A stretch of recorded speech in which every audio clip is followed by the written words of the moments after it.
right, welcome back, everybody. Hopefully, everything is better and that whatever technical difficulties we had previously will have been cleared up. And how do I sound to you, brother? Oh, you sound 100% better. Oh, thank God. Praise God. Yeah, awesome.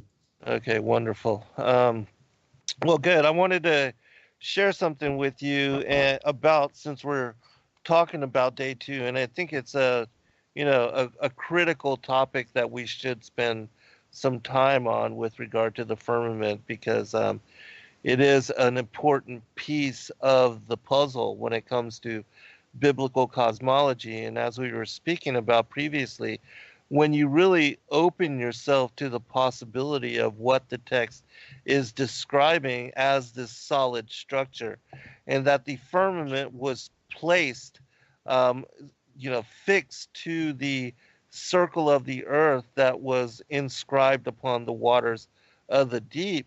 Um, that there are other passages also that speak of it coming down and being fastened to the earth, as we see being implied in Amos 9:6, talking about how the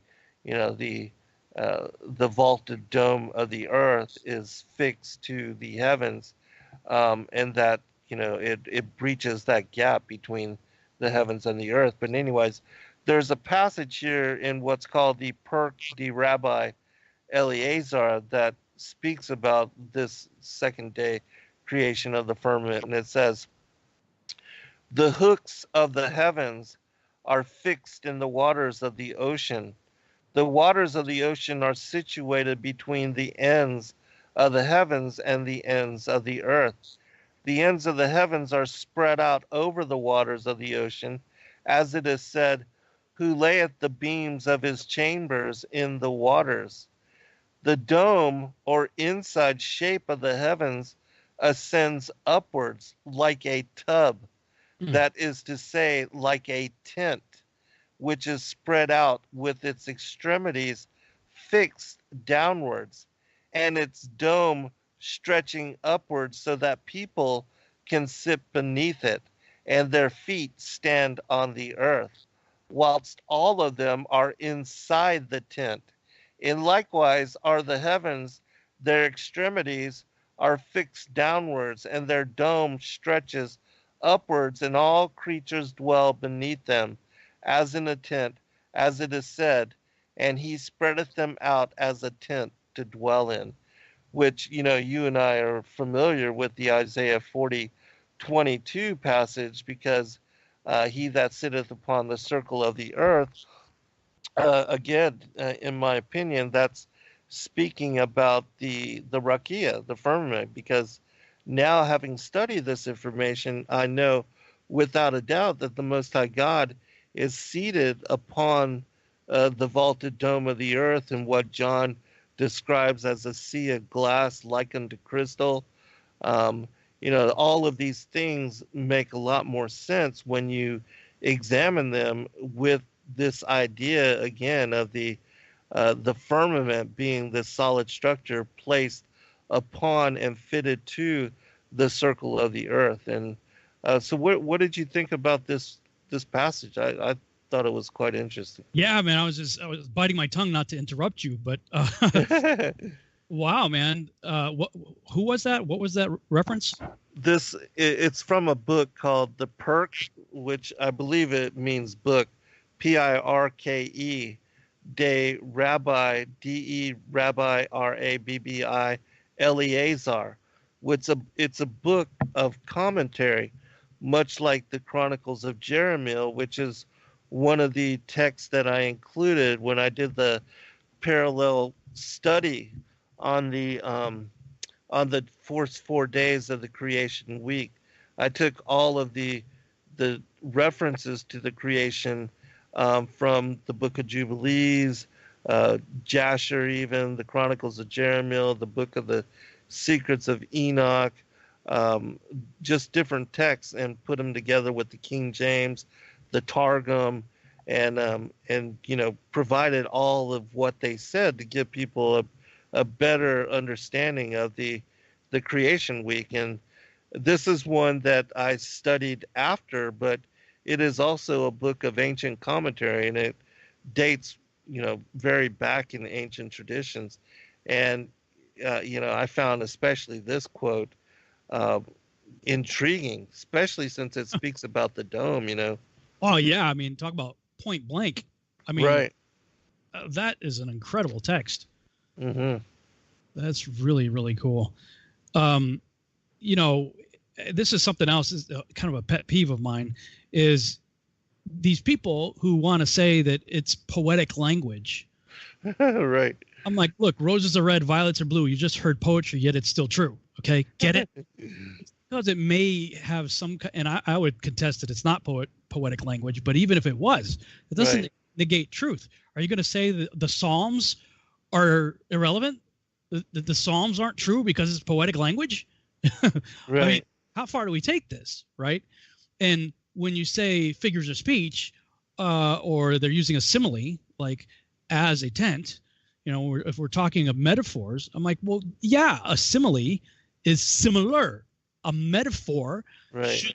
should convey in the mind of the listener or the reader something at least remotely close to resembling whatever it is that you're trying to discuss.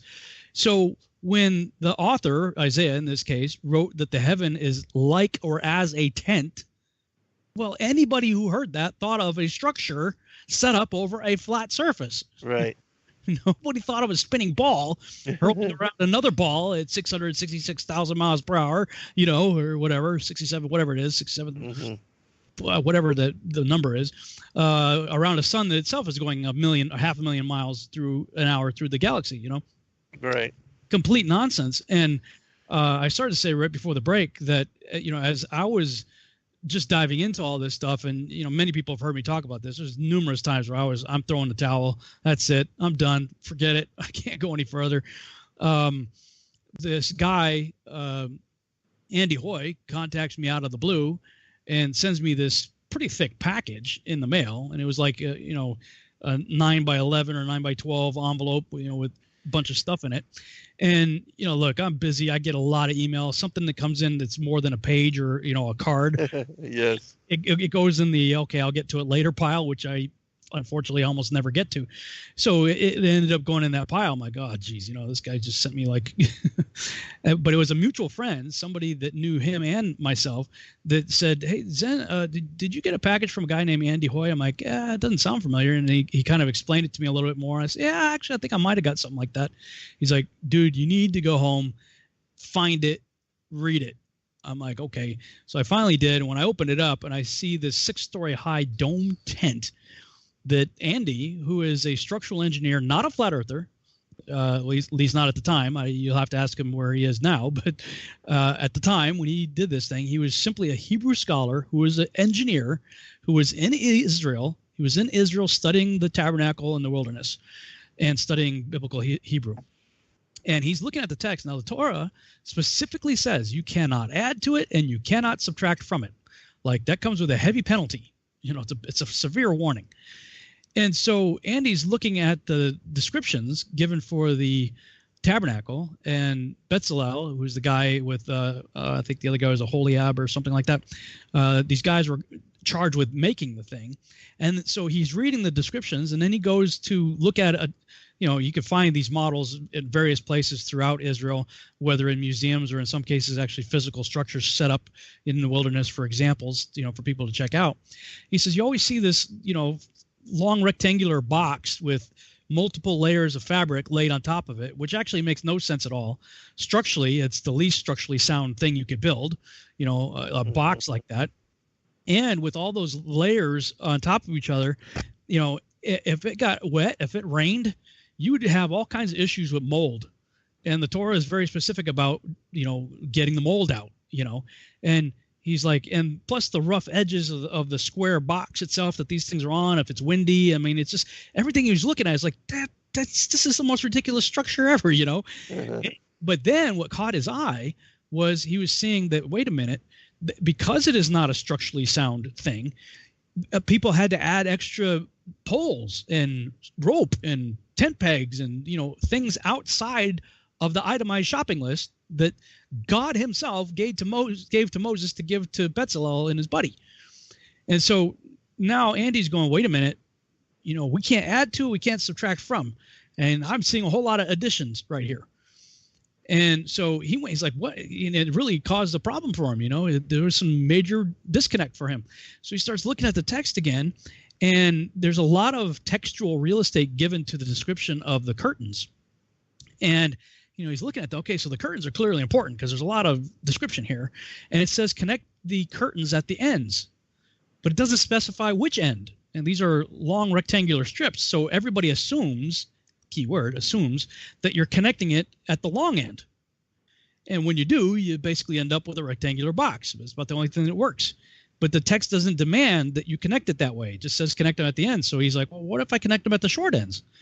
And when he did that, he ended up with a big circle as an outline, like a big circus tent, like a huge, dome-shaped circus tent. And now there's no more fabric overlaid on top of each other in a ridiculous fashion. It's fabric's all being used to cover this huge dome thing. And when you think of the creator of the cosmos creating something that's going to represent his house, so to speak, here on Earth with his people, right? That rectangular box is simply not that impressive. And I'm going to here on YouTube, and I'm going to put up a screen share here. Everybody listening on the radio, you could go to project314.org. Project314.org is Andy's website. Right on the homepage there, you'll see the typical layout of this rectangular box, in the wilderness. And if you scroll down, he's got this heading, but what if? And then just using the Hebrew text, not adding or subtracting anything from it, simply connecting the things slightly different than what the typical, reconstruction of the tabernacle does, you end up with a 6-story high circular dome tent. And when he told me 6 stories high, at that time I had an office building where I had my seat office, and it had a parking garage that was 6 stories high. And so every day when I pulled into the parking garage, I'm looking at the height of that thing. And I did a bunch of tests up there, when I was looking into the moon and the eclipses and all kinds of stuff. I was regularly on that roof, and I looked down from the top of that roof. I'm going, that would have been an impressive sight. Right. To any of the, that thing would have been swallowed up and nobody would have seen it. When the Israelites were encamped around it, you'd see this sea of tents and maybe this little rectangular box peeking up over some of the top of the tents, depending on the angle you were looking at. But there would be no mistaking this thing. If this was in the center of the Hebrew camps, a 6-story high circular dome tent, somewhat translucent, looking like a glowing red eyeball in the middle of the desert, that would have been an impressive sight. Yeah, absolutely. And, again, I think that the Most High, having established the cosmology, that, Andy's work really, it added to what all of us were being led in discovery. Mm-hmm. Well, those of us like myself and yourself that opened ourselves to new possibility and really examined the text with open mind, and with trying to put away our indoctrination and our preconceived notions. And for a lot of people, that's the most difficult thing for them to do, is to overcome their own bias and their own indoctrination, and to really examine the text with new light and new possibility. And so that's the hardest thing. But I think Andy's work, and just for the listening audience, I recently spoke with Andy, and he's going to be coming on with us soon as well. And he's since written a book about and shared beautiful illustrations and really well done. So people should definitely check out his book. And I believe he's got some posters and illustrations as well. But yeah, his work was another one of those confirming witnesses in my mind as to what God was leading many of us to new discovery and to new revelation upon. And, and now we know this to be truth. And the simple thing of that, curvature is non-existent. Um, that forces everybody to reconsider once you just learn that one simple fact, and the whole journey that you did in Chicago and confirming that that was not a mirage. You and Rick Hummer. I mean, Mhm. these kind of things, they add up, and it's just too much. And then myself being one that has looked at and examined many ancient manuscripts, many of which most people have never heard about, and even individuals like Flavius Josephus. He said this, the creation on the second day. After this, on the second day, he placed the heaven over the whole world, which in my mind is the dome that uh, was just spoken about in the previous quote, and separated it from the other parts, and he determined it should stand by itself. He also placed a crystalline firmament round it and put it together in a manner agreeable to the earth, and fitted it for giving moisture and rain, and for affording the advantage of dews. And so, even Flavius Josephus, being an ancient historian, speaking about and understanding and knowing the Hebrew scriptures, he describes the same thing that we are all now trying to bring forth to those who would listen, which that still remains to be a small crowd, and most still are vehemently opposed to this information. And I know you receive a lot of criticism, as I do, on this topic, and a lot of people, like a lot of my listeners are that listen to and hear the message of everything else that I talk about, but when I go into biblical cosmology, some of them will just, immediately shut it off. They don't want to hear it, don't want to learn anything about it, and don't want to be informed in any manner as to this revelation. It's unfortunate. Yeah, I agree completely. And for me, the timing, when you walk with God long enough, you start to realize that he speaks to each of us in ways that we can receive it, ways that we can discern that this is him talking, Right. And so the way he communicates with me is probably different from the way he communicates with you and others. For me, like I need confirmation. Like I'm a big Yes. lay the fleece out kind of guy, because I doubt a lot, and Mm-hmm. I'm always too in my head thinking about things and overthinking things, and oh brother, so is it me? Is it am I making this up, or is this really God? God, if it's you, please confirm it. And stuff like that. So he maybe I'm a needy child, I guess you might say, but he knows that he needs to communicate certain ways with me for me to be able to move on and to receive it, And so when I was going through that sort of spiritual mental crucible, trying to figure all this stuff out, and what does it all mean, and I can't keep going on like this, and yada yada yada. The timing of when I received that package from Andy Hoy, Right. is not a coincidence. In fact, I was when I was doing a lot of theater, there was a roadie that was helping me load some trucks up one day, and the word coincidence came up in the conversation. He said, my mother always told me that coincidence is just God being anonymous. And I thought, like, dude, I'm going to remember that for the rest of my life. I like that. Yeah.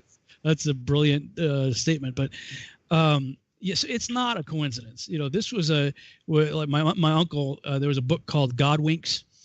And it's these serendipitous moments that, where God just does something, that that it's not a coincidence that he did it. Supernatural, absolutely. It's supernatural, it's touched by an angel kind of, episode kind of thing. Right.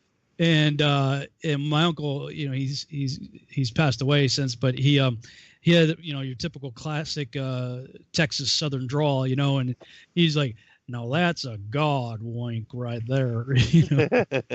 God wink. That was truly a God wink for me.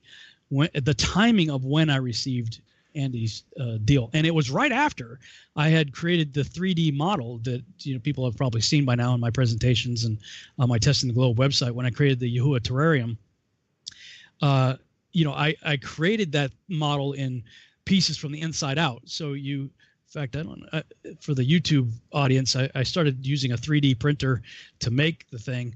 I've got this is a modular piece that has a base and has the circle of the earth that goes into the base, and then a dome that goes on top of it. I got cutouts in the base for the pillars, and then the dome goes on top of it, and then the footstool of the Lord then is covered with water inside a larger box structure. And if you've seen the picture that I've done out there, so I had literally just created the 3D rendering of this thing that I later printed with a 3D printer when I got the package from Andy that almost just so happened to look exactly like what I just created, Awesome. Yeah. And so that was part of what got Andy to contact me, because he had realized that one of the reasons is Project 314, that's pi, right?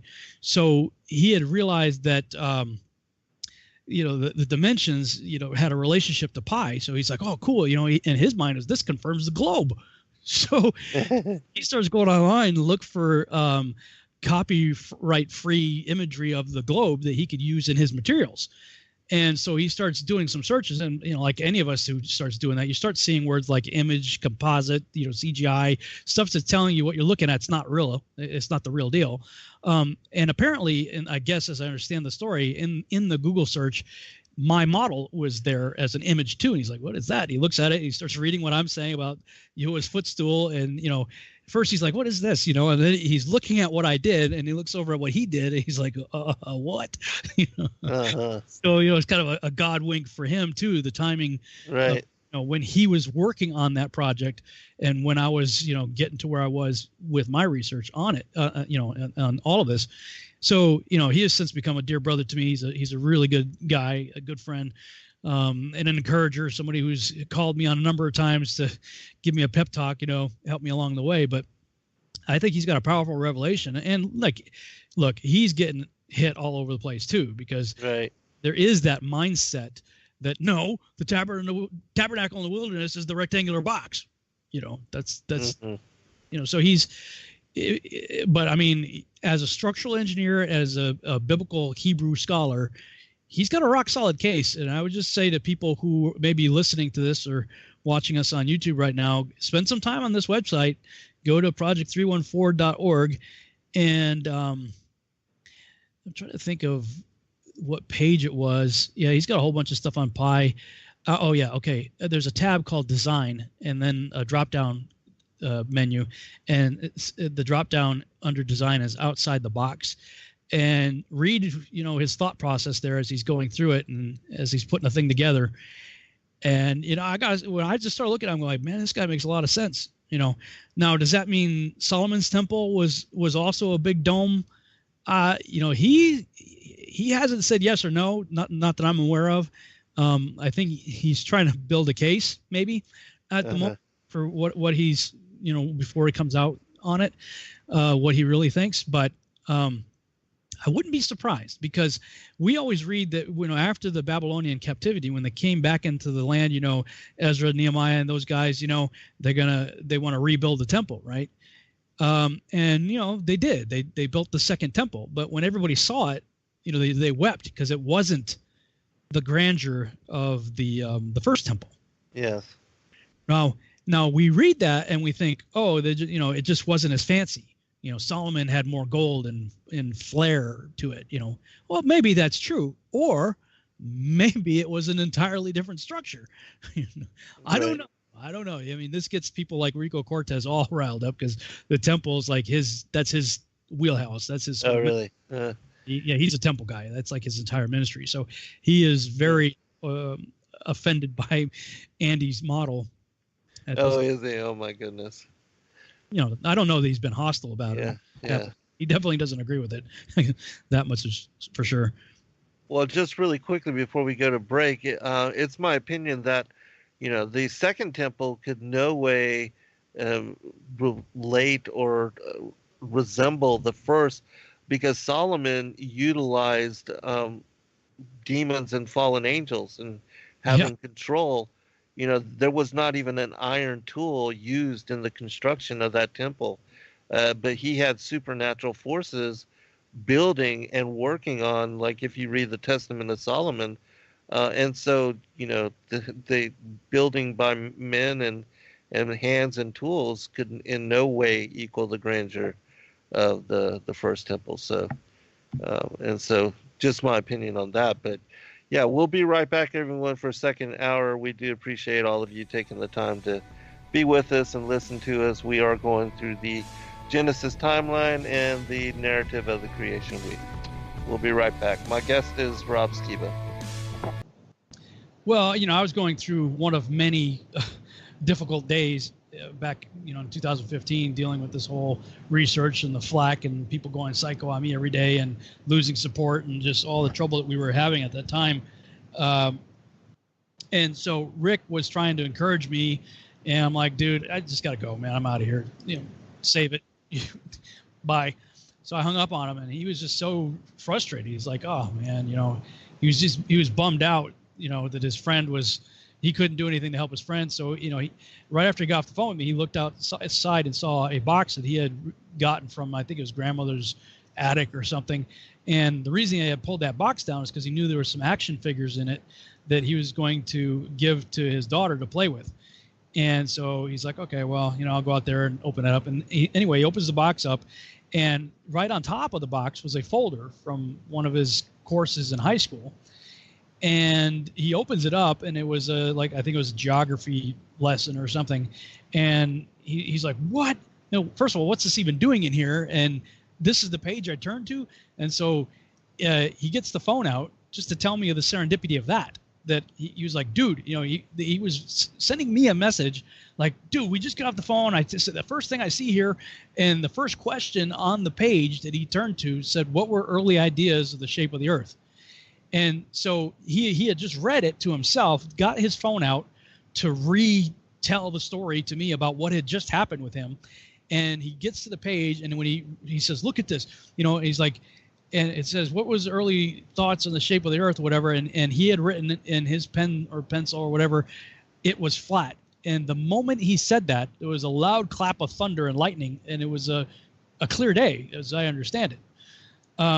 And it freaked him out, and his daughter was actually sitting right next to him, and she's like, lightning, and you can even hear her, on the phone.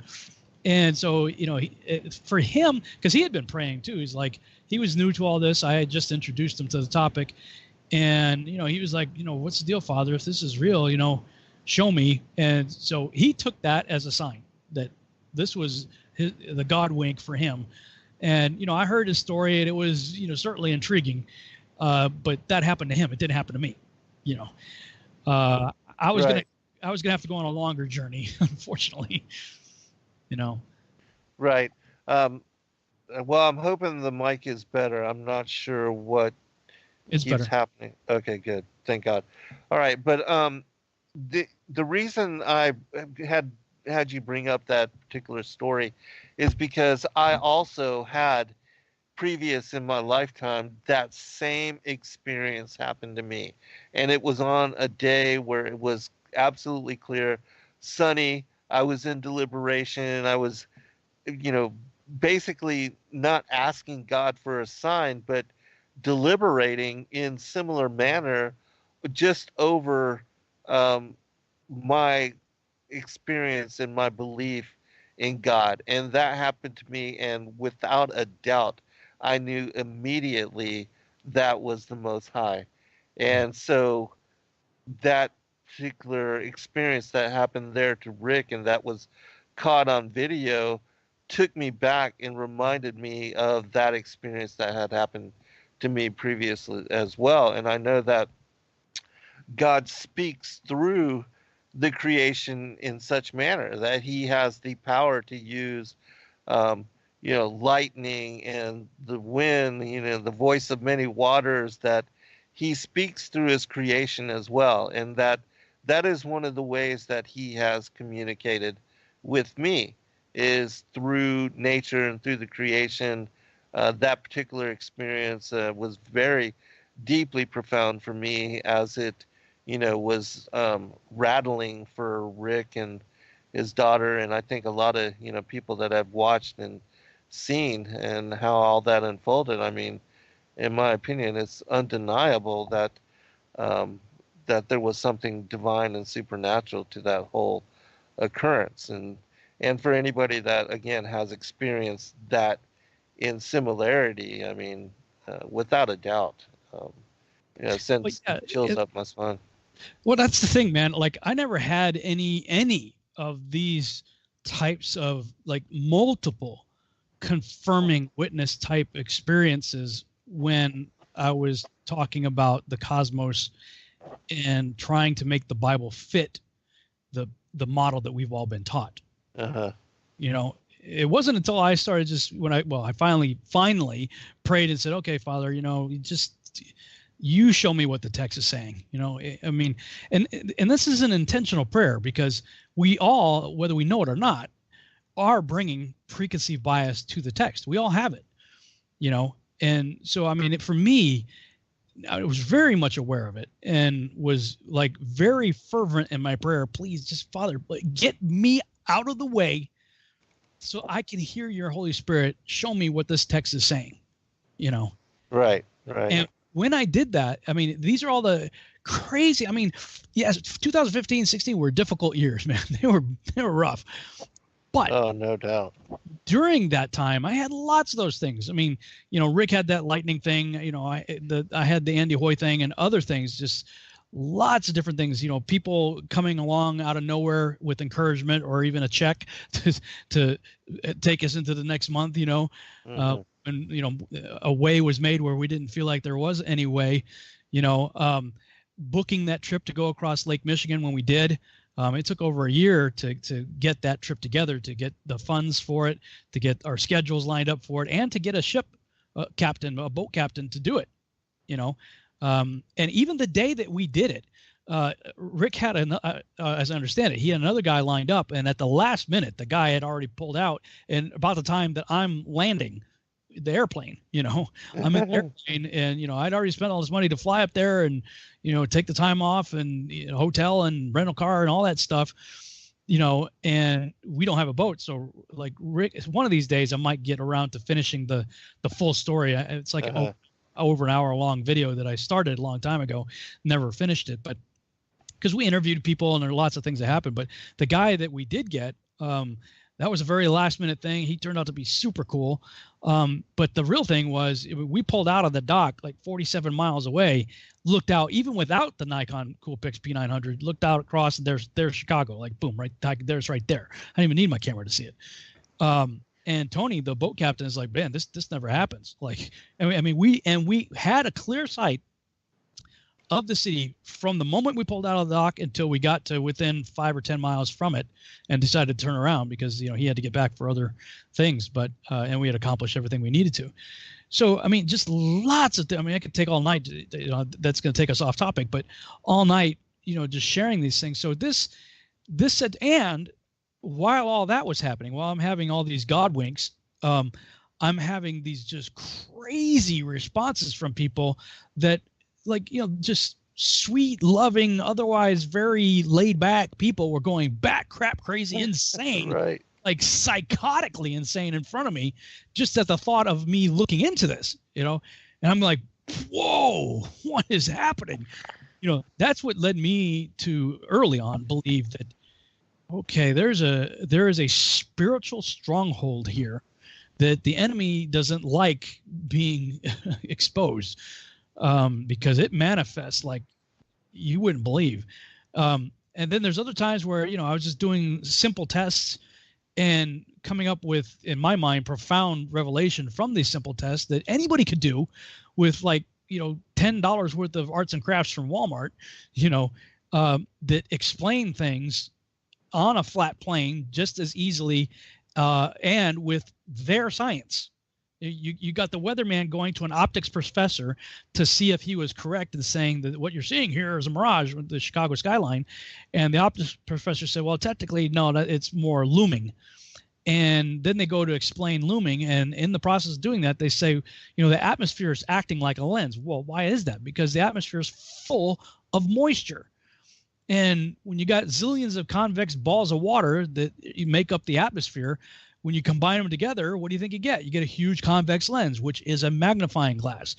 And so once I realized that, you get the magnifying sheet out, start doing some tests. I'm like, what?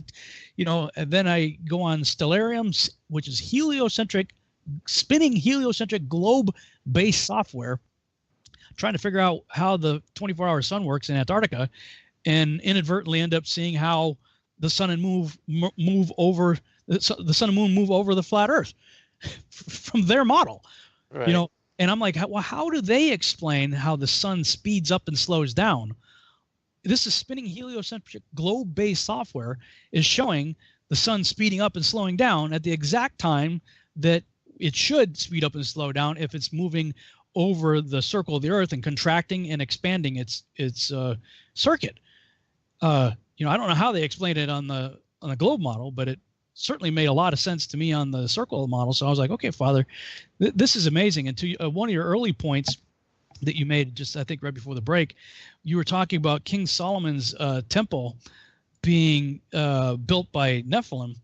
Right. And that was a huge revelation for me also. I had come to the same conclusion a number of years ago, back in 2011. People go to BabylonRisingBlog.com as that website represents an entire year of blogging. That was just like 2011 was just brain dump every day. And if you scroll down the left-hand menu, you see a link called Concerned with Saturn. And the CERN is capped in the concern because it deals with the CERN Hadron Collider. Well, if you click on that page and you get about halfway, three-quarters of the way down, I show you in 1 Kings chapter 9, it says that there were still some people living in the land who were not Israelites, including Amorites, Hittites, Perizzites, Hivites, and Jebusites. These were descendants of the nations who the people of Israel had not completely destroyed. They were commanded to utterly destroy these people during the campaign of Joshua, and they failed to get them all, and even David failed to get them all. So this is the time of Solomon, and it says, so Solomon conscripted them for his labor force, and they serve as a labor force to this day. And what's more is that's in 1 Kings chapter 9. 1 Kings chapter 10 says that the money that was being brought in to support the construction, they yearly received 666 talents of gold. That's 1 Kings chapter 10, 14. I'm like, what? Here's this, what? Here's this, the most holy temple, right? I mean, the Temple of Solomon, built by Nephilim with 666 talents of gold every year being brought in for it. Right. Yeah, absolutely. Now all of a sudden it starts clicking in my head why, okay, well, that's why the Freemasons love this thing so much, because they're like all about the temple, right? It's their people built it,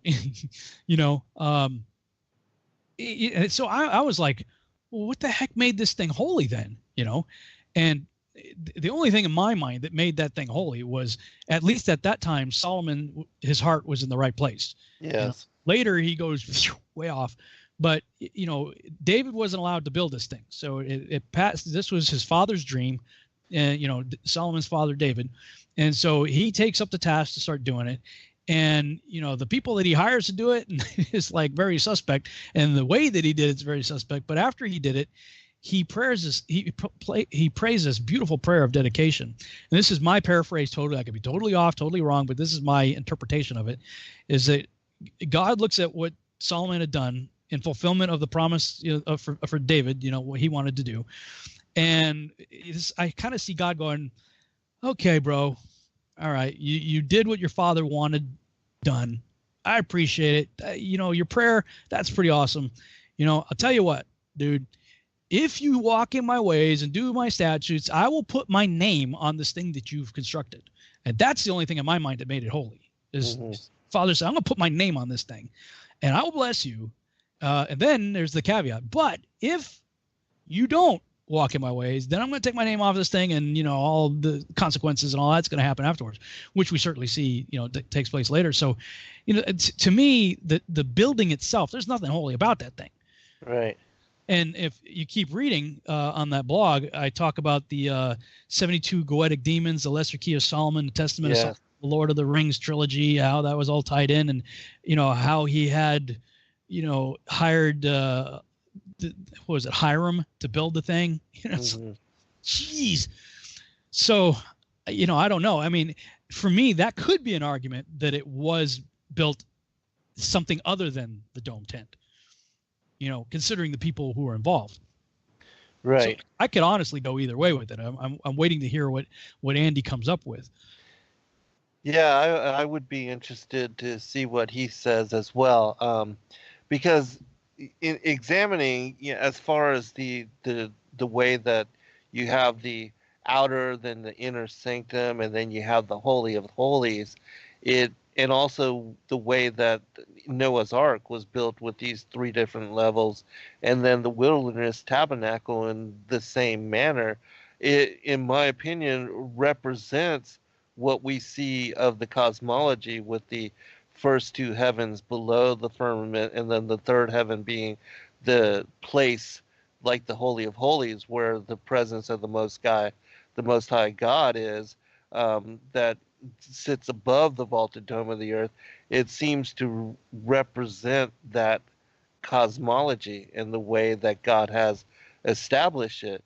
And so in the book that I wrote, Flat Earth as Key to Decrypt the Book of Enoch, I speak about those divisions with each one of those structures, but it would be really interesting to see what Andy comes up with as far as, him being a structural engineer and all that with regard to Solomon's temple, because his reconstruction of the wilderness tabernacle, Moshe's wilderness tabernacle, and being dome shaped, it would make sense to me. But again, what really was it in representation of, and like you said, was it skewed in some manner because of the labor force and even the demons' involvement and the Nephilim? And I mean, it would be intriguing to see.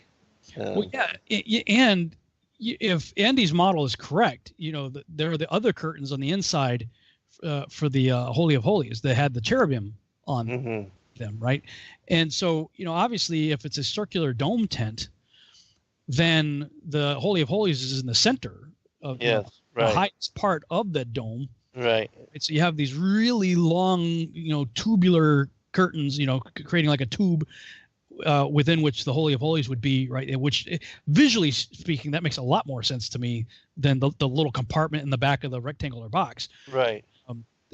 So I started thinking, geez, if that model's correct, and Moses, if that model's correct, then I believe Moses was, it says that he was shown things in the heavenlies that he was to emulate here on earth. So it was like whatever he saw, he was given a blueprint to emulate that. So if that's the case, then the circular dome tent that Andy designed would be the earthly representation of this thing that we're living in. Exactly. And so then, geographically speaking, the curtains around the Holy of Holies could be the what we call the Aurora Borealis, or the Northern Lights. Is we get these wavy curtain looking, and I've seen those before. I don't know if you've ever seen them, but they. No, I haven't. It's a spectacular sight. It's actually kind of a funny story. I was working a job up at Fort Kent, Maine, way up in northern Maine, and between gigs we would go out canoeing, and there are lots of forking rivers that went all over the place. So we went out and we got lost. Oh my goodness! And we're in the middle of nowhere, northern Maine, woodland, and we had no idea where we were. And the water, it starts getting dark, and the water starts speeding up, and we start hearing. Oh no! And we're like, we're starting to speed up, and we're slamming into rocks and stuff. And like, this is not good. We don't know what's ahead, but and they're like caribou and bear and stuff on the land. So we're like, oh my goodness, middle of nowhere. So we end up seeing a lone street light in the distance, and we're like, head for the light. So we headed for the light, and it was like a boat ramp. And so we pulled all our boats up there. Now I was low man on the totem pole, right? So everybody else is like, okay, we're gonna go into town and see if we can get a ride back. You watch the gear, Skiba. I'm like, okay. So I'm sitting there by myself, And I had just seen a news report where I think it was Clinton had just signed a 7-year peace treaty with Israel, the Oslo Accords, I think it was, or something like that. And so, at that time I was a pre-tribber and all this stuff. I'm like, oh, this is it, 7-year peace treaty, right? So I was a pre-tribber convinced that I just saw the signing of the 7-year peace treaty on the news like a couple of days ago. And I'm sitting there by myself in the dark and I'm looking up at the sky and it's like a zillion stars, right? And all of a sudden the sky rips open. It's like, it didn't make that sound, but in my head it did, Yeah. And all of a sudden these like green and blue and magenta, like neon color looking wavy things like Venetian blinds start going. And I had never seen that before. And I didn't think you could see the northern lights, that far south. I thought you had to be further north into Canada or whatever. So I'm seeing them. Now I'm thinking that's the sky ripping open, right? This is the rapture. I swear to you, this is true. That was like, this is it, and while I'm having this rapturous moment, the guys that got a ride and the truck pulls in behind me and I didn't hear it because of the river. And when the lights of the truck pulled in, it illuminated there was a fog that had settled about 2 feet over the river in front of me.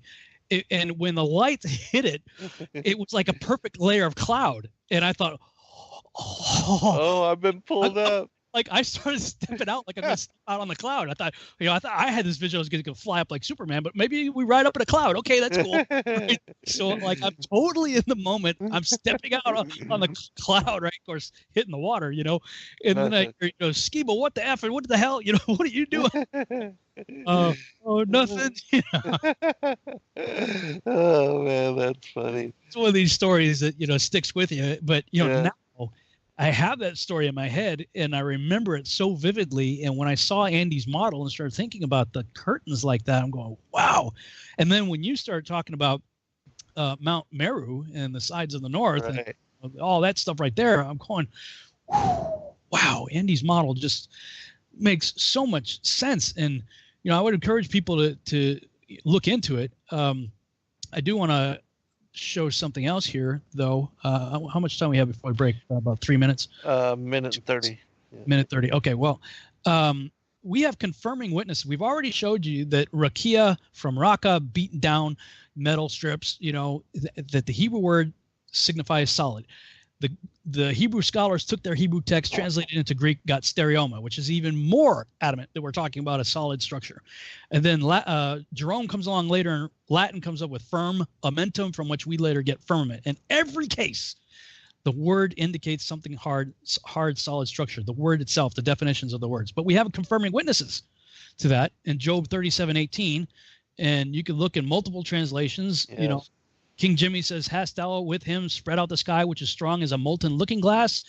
Other ones say, it's spread out the skies hard as a cast metal mirror, bronze mirror, cast mirror, bronze, multiple translations talking about a hard structure, reflective hard structure. And then another confirming witness in Proverbs 8:28, where it says, when he made firm the skies above, Yes. This thing is firm.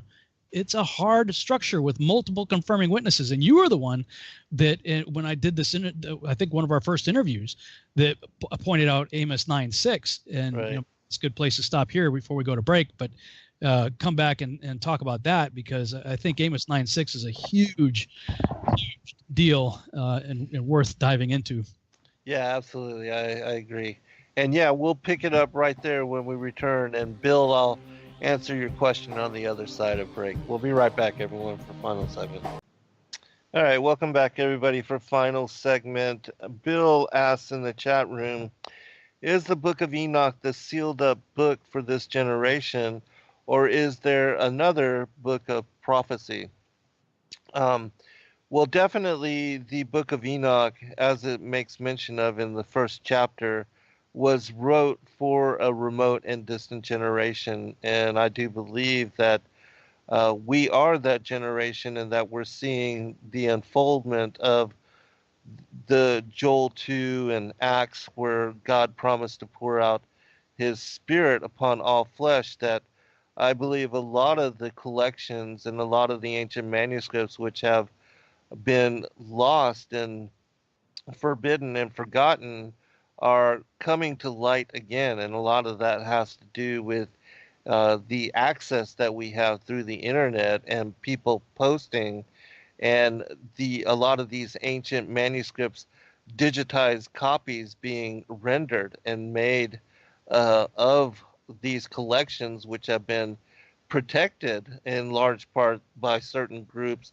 and certain monasteries, certain peoples, that there's ongoing efforts worldwide from different individuals to digitize and make digitized copies of a lot of these ancient texts. And in doing so, they are coming to the forefront and being made available to the public in a way that has never, you know, previously that we've had that kind of access. And so I do absolutely believe that, you know, a lot of knowledge is coming to light. And yes, the Book of Enoch is part of that fulfillment, but I believe that others are also part of that revelation, and that the book that we put together, the Great Commission 3 on the end time apocalypses, and most of those texts the public have never heard about. All of these apocalyptic texts that are specific to the end times, that, you know, that is part of that collection and that revealing. Rob, would you care to comment on that, and then we'll move into Amos 9:6? Well, yeah, I'm a big. That's why we're doing the show. Yes. This is a lead into the Book of Enoch. So I'm, Right. it's going to take us a long time to get there, I think. But after we get through Genesis 6, we'll jump into the Book of Enoch. But yeah, I mean, right off the bat, I mean, the first chapter, the first verse, the first chapter of the Book of Enoch says, "This is not for this generation, but for a future generation who will live in the day of tribulation." And the timing, it's been around for a while, but then we find, I think there was 6 copies of the Book of Enoch in Cave 4 alone of the Dead Sea Scrolls. I mean, this was a very popular text for that community. I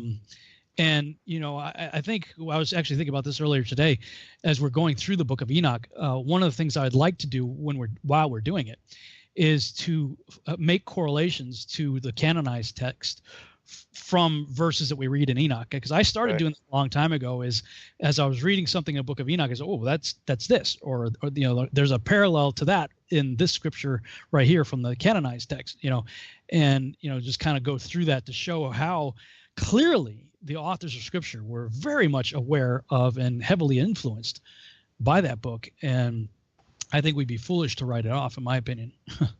Yeah, I absolutely agree, especially when you consider that things like the biblical cosmology and the fact that Enoch spends 14 chapters in the book on the courses of Yeah. the heavenly luminaries describing the motions of the sun, the moon, the stars, the wandering stars, and there's not one passage or verse attributed to the motion of the earth, because there is no motion to the earth.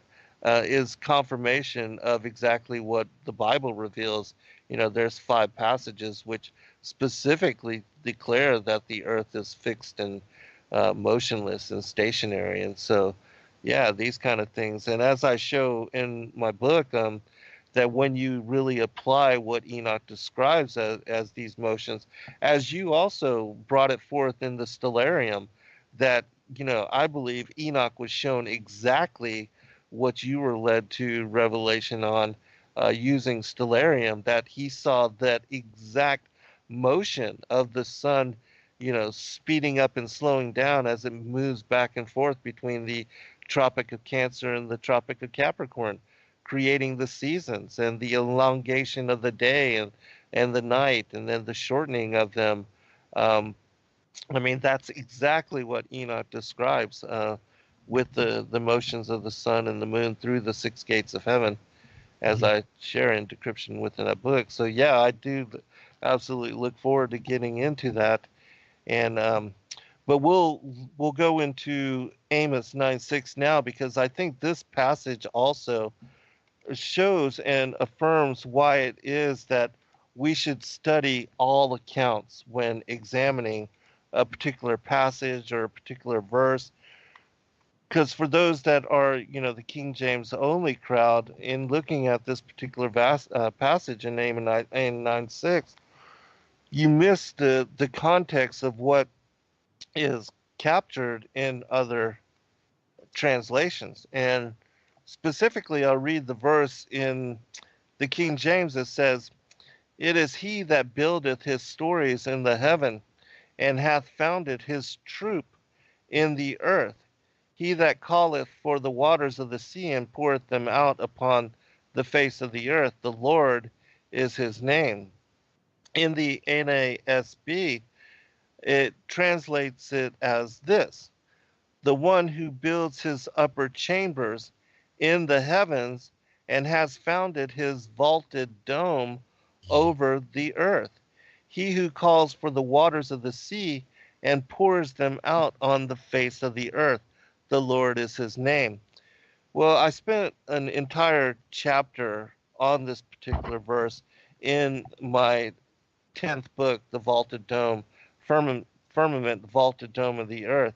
And this was a critical passage for me, because in examining and looking at, because you have to really tie it together in context to the verse that precedes it in order to really understand the fullness of why it is that I believe it should be translated vaulted dome of over the earth rather than troop.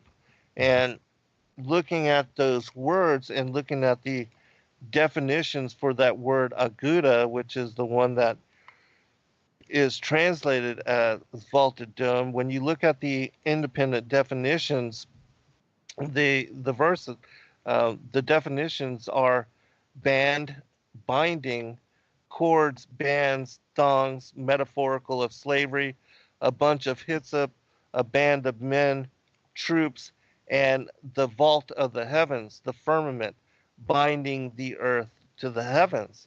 And so, reconsidering that and really examining that, it's my opinion that the that whole verse is describing again how it is that the heavens through the vaulted dome are bound to the earth, and that they form, what we see again, even in the structure of the wilderness tabernacle, what Andy brought forth as this dome like structure, that it's showing the unit, that they dwell under the tent. He sitteth upon the circle of the earth, that the heavens spread out as a curtain above, they form together a tent. And so it's like the foundation of the earth, the heavens spread out above it, they form this dome like tent, and they make a unit. And so, again, understanding it in that manner,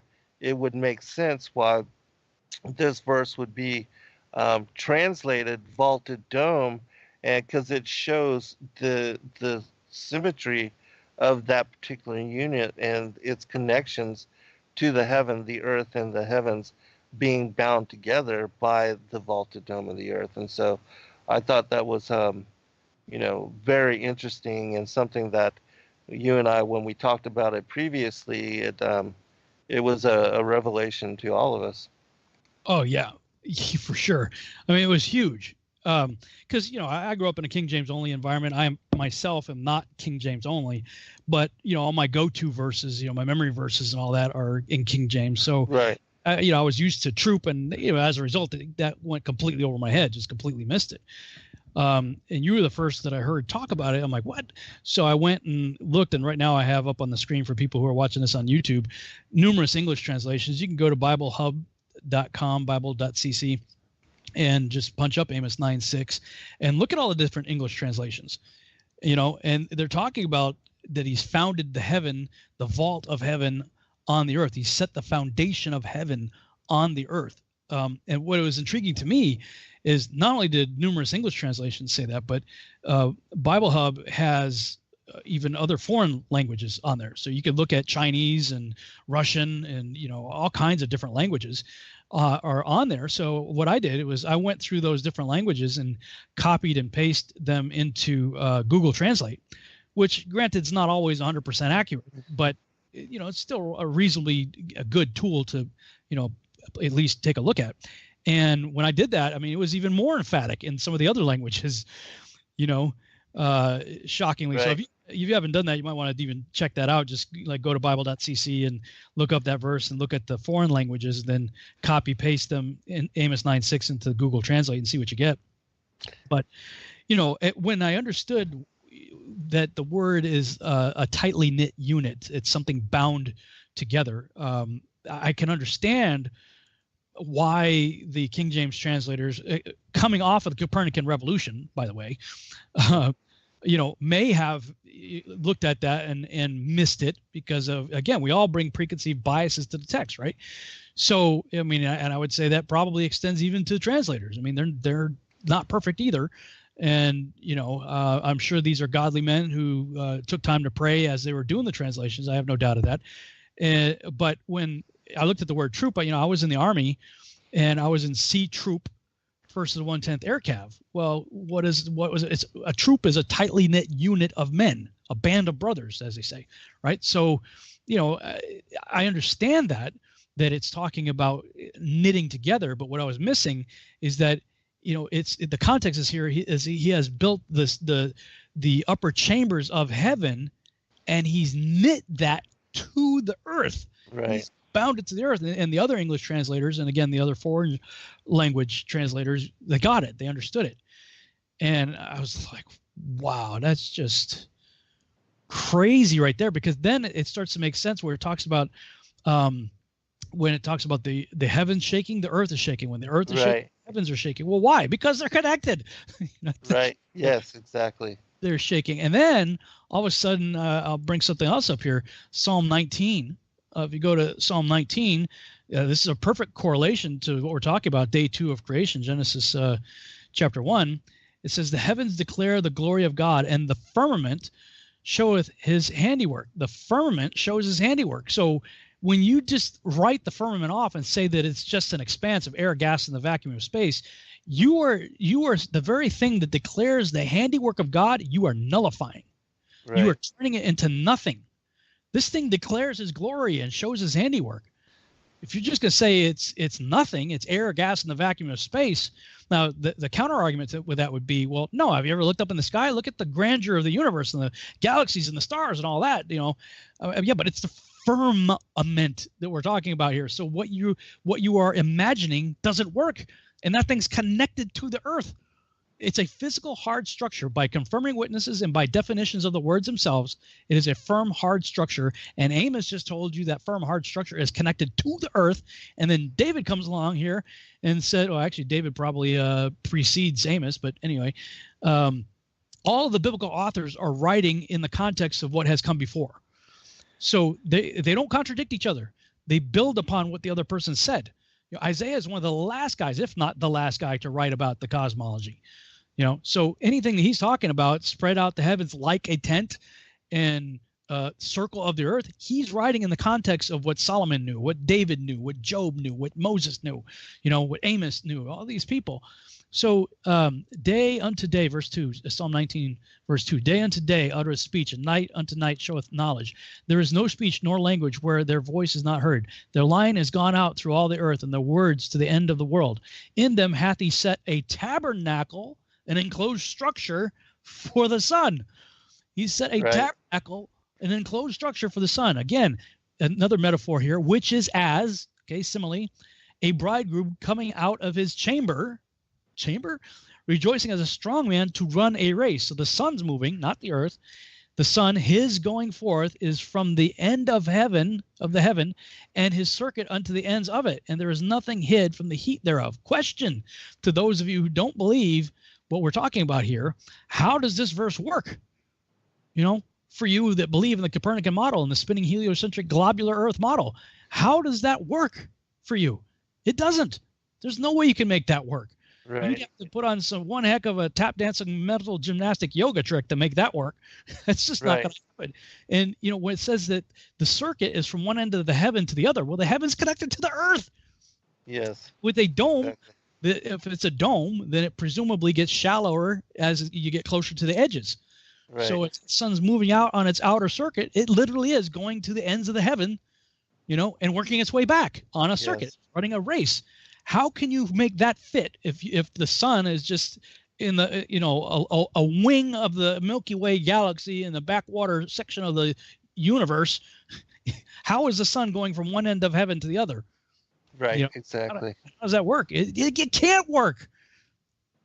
Right, and then again, when we get to it on day 4, the sun wasn't even established and created or placed into the tabernacle of the firmament until the 4th day of creation, and the earth, for all those that believe in the whole planetary accretion model, which they say that the sun came to being first and then spinning in orbit all of these dust globs that came to form planets, and that these planets are still in orbit around the sun.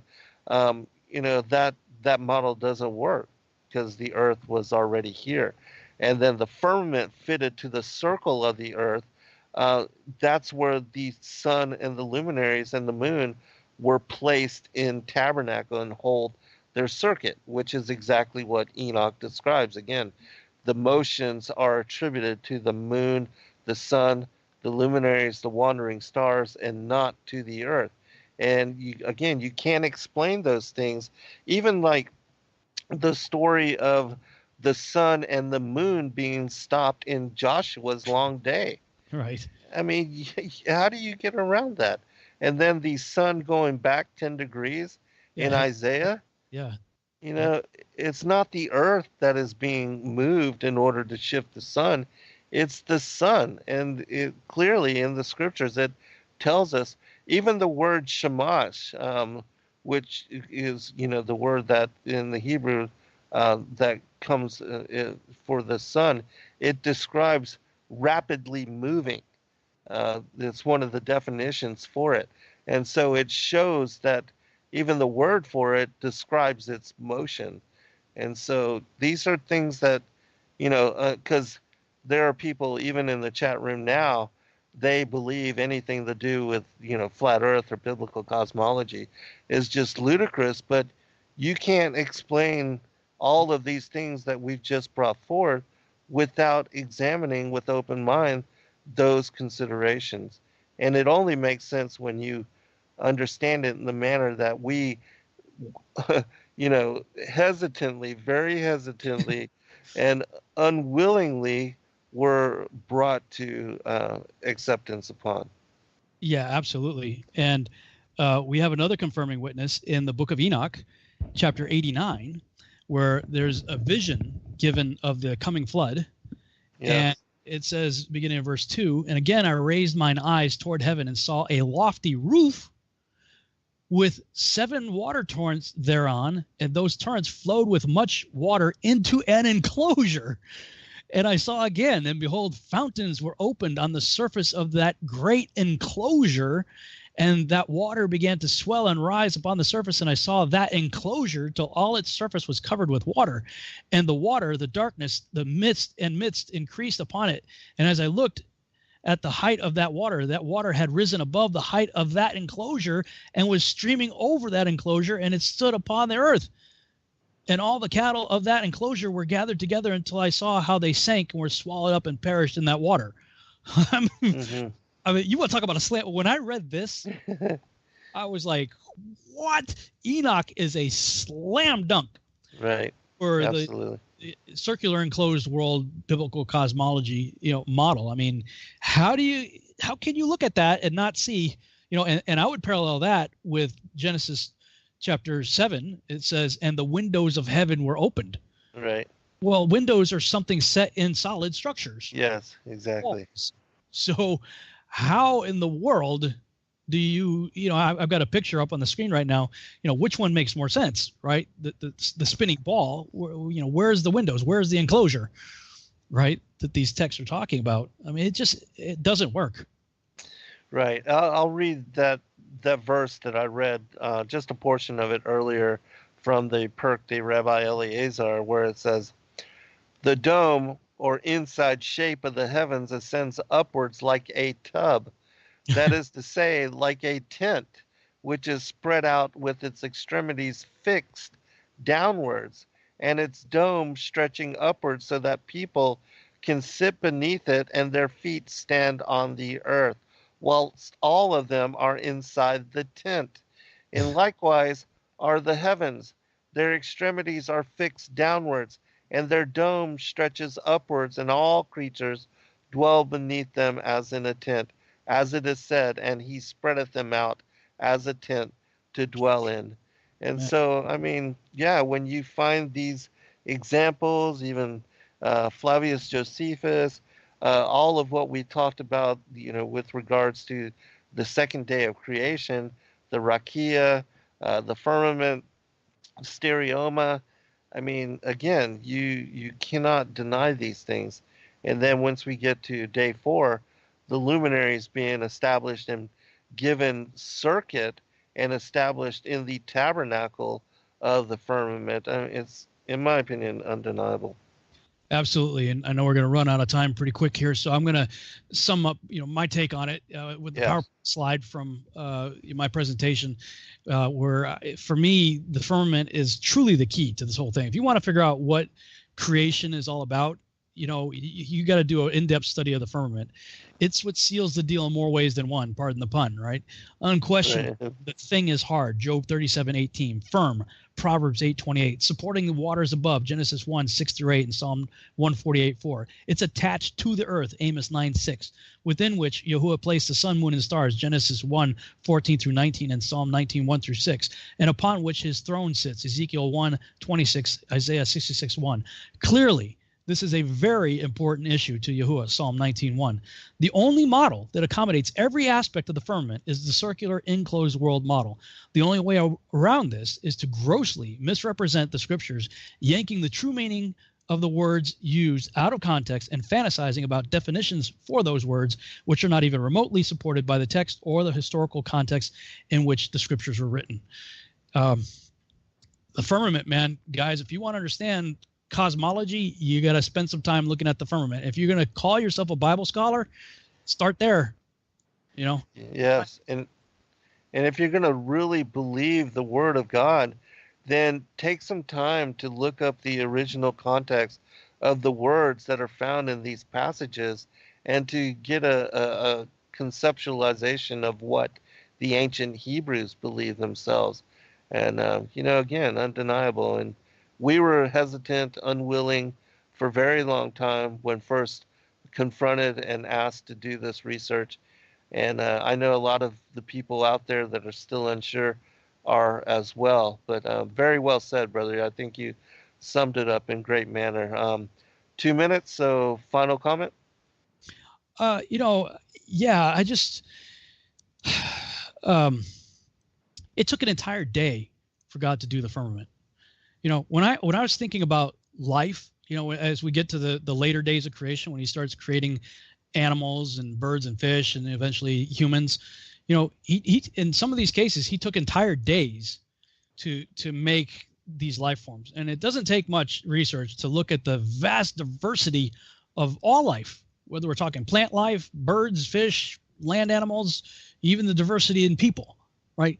Like, there's tremendous detail in the creation of life, and some of those creations took an entire day.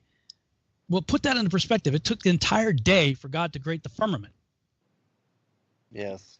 Like, this is a serious deal. Right. And when I start looking at the historical record after Admiral Byrd, went down there for Operation High Jump and Deep Freeze, and then immediately the United States and Russia start launching high-altitude nuclear bombs into the sky, and we called our side of it Project Fishbowl, which is part of Operation Dominic, and Pastor Cressman out in Lubbock said, yeah, look up the name Dominic, and we looked up the name Dominic, and it's a Latin name that means of the Lord.